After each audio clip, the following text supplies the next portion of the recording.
evening, ghosts and ghouls. You're listening to a horrible podcast. What's up, ghosts and ghouls? It's the one, the only, JT Ripper, and I'm here with Todd of Thunder. And you're listening to a horrible podcast, and today we're going to give you our thoughts and review of the Last Voyage of the Demeter. Yep, brand new vampire movie taken straight from the pages of Bram Stoker's Dracula. The page in the book, or it's probably a couple pages. I think it's a couple pages, actually. Yeah. This is basically about Dracula on the ship coming over to London. Yeah. So if you remember the movie Bram Stoker's Dracula, that was just a footnote in that movie, and that voyage is not really explored too much in movies or whatever. Yeah. But this movie, it's all about the journey. It's all about that chapter of Dracula being transported, or, of course, they don't know it's Dracula, but he's on that ship and he's coming to civilization so he can feed. Yeah, it's a pretty simple plot, actually. It's pretty basic. I mean, it's what the Thunder just said, him going from one destination to the other where you know him best at. And, it's all the things that you like, it's very enclosed. You've got a cast of, 6, 7 people? Yeah, it's a very small crew upon this ship. Because when they're loading the boxes, they're looking for extra help, and then one guy notices it has this kind of dragon serpent symbol, and he calls it evil, and he lets go of the thing, and the big crate falls down, and the captain's what? I was about to say the captain's child, but it's not his child. No, it's not grandchild. Specified, but seeing the age of the captain and how young the boy is, I would say probably a grandchild. Yeah, it's his grandchild because, later on he talks about it's his daughter's son. Sorry. Had a brain fart, people. And then this guy that's going to be your main character, which, do you have his name? No. I can't He's remember. A good actor. He's a great actor. He played Dr. Dre in Straight Outta Compton. We're not too good at remembering people's real names or character names. We just know we like the characters. And he saves his son, and he gets his way onto the Demeter. Yes, indeed. And he's a well-educated man.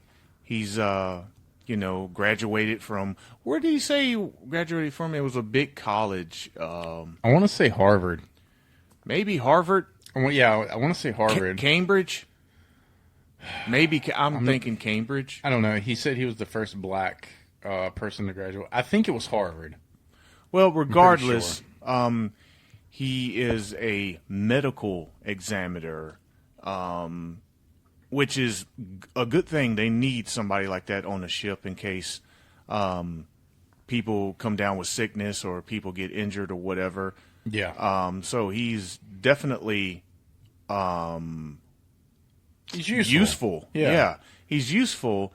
Of course, they look over him though because they look over that because they just are looking for strong guys just to do manual labor work. Yeah. That's all they want. And I think there was kind of an undertone of they were intimidated because he was much more educated than they were, and I think that might have been one of the reasons why that one guy was like, we don't need him, I think he was kind of intimidated that the guy was actually smarter than him. Yeah, he's smarter than to do manual labor, but turns out that he kind of just wanted to get on the ship because he wants to come to London. Yeah, he just pretty much needed a ride to London. But he was willing to do what he had to do. He helps out on the ship. He jumps in there just like anybody else. He's not afraid of hard work, blah, blah, blah.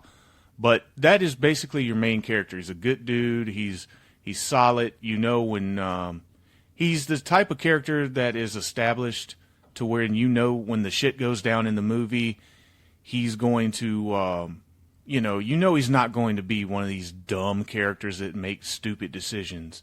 Right. He's going to be smart and let's think about this for a minute, type of stuff. So they established that character kind of right off the bat.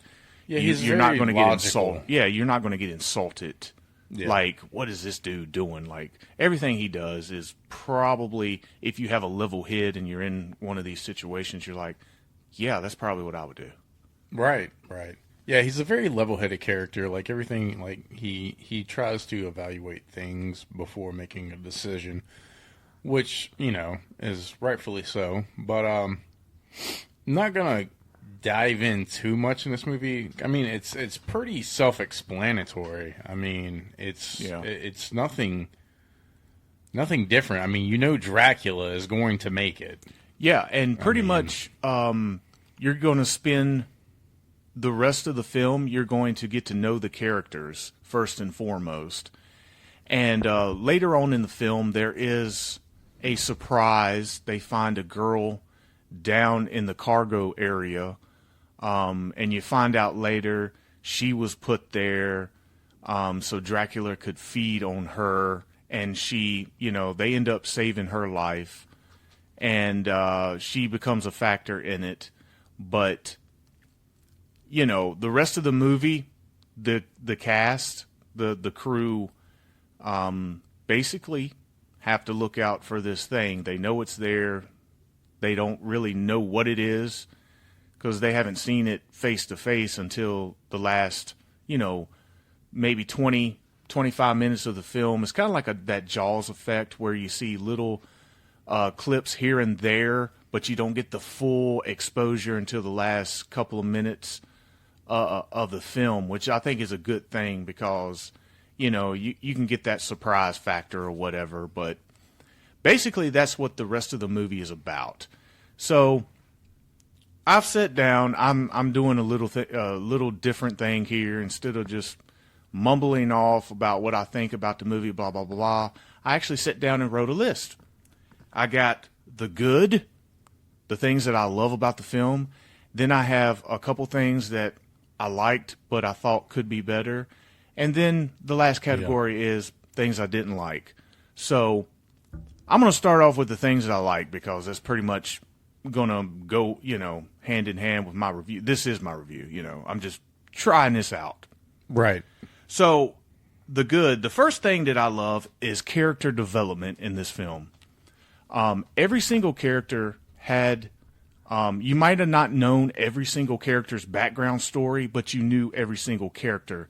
They spend enough time on each character to let you know who they are, what they're about, what their characteristics are. And it's a story building film. Yeah, and definitely. When these characters meets their demise, it's almost like, you care more about it. They're not just another body count in a horror film. It's like, damn, that guy got it, So character development was fantastic in this film. The second thing was atmosphere. The atmosphere in this film, they're on a grimy ship in the middle of the sea, and you feel like they're on a grimy ship in the middle of the sea. Definitely. The way that this movie was portrayed, it's almost like you were on the boat with them. Like, you can feel the dread. You can feel the, the overall tone of the film is just really good. The atmosphere is just amazing in this movie. The next thing is the actual acting performances. Everyone in this film plays their role to a T, from the main characters to the girl we meet later on to the little boy to the captain. Everybody had their job, and it wasn't like there was all these people in a movie just trying to get over and outperform each other. It was like, no, I have a character, I'm going to stick to it, and that made the movie flow so well. You know what I mean? Yeah. A lot of times, and I feel like a lot of times in Hollywood movies, especially, some actors, they try to act each other You know what I mean? And Right. and it comes off kind of corny, and it's like, well, I didn't like any one of those characters. Yeah. But everybody in this film, no matter how long they had been acting, they had that role down, and they didn't step on anybody's toes, and everybody stayed in their lane, and it made the movie flow. Yeah, it was definitely one of those things where like they were so good at like acting that it just intensified like everything because they were like Right. on the same level and on the same wave. Like it was very, very good for the tense situations that they had on the ship. Absolutely. And, some of these characters had accents, and I don't know if some of these characters really talk like that in real life, but I wouldn't know the difference because it all came off authentic. Yes, Like yes, I didn't, 100%. I didn't feel like I was watching an actor trying to do an accent. I felt like, oh well, if I met this guy in real life, he would talk like that. Yes, So I appreciated that. the next thing is the directing of the film.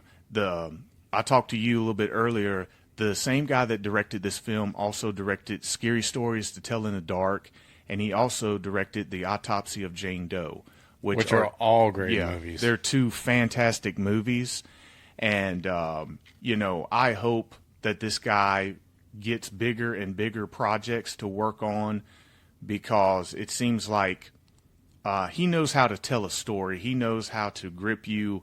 You constantly want to know what's in the next scene. And just from these three movies that he's done, he's probably done more. Just those are the big ones that pop out. Right. The Autopsy of Jane Doe is, some people might not know about it. It is I would call it a gem, underground gem that some people don't know. It didn't go to theaters or anything like that. If you have a streaming service, I'm not sure what it's on, but if you see it on whatever streaming service, click on it. You'll have a disturbingly good time. Probably Tubi. Everything good's on Tubi. Yeah, and Scary Stories to Tell in the Dark. That's on Tubi. Yeah, you can watch that with your kids. You don't have to worry about, it turns up the scariness a little bit from your normal family movies, but Yeah. it doesn't go too far to where you can't watch it with your kids. Exactly.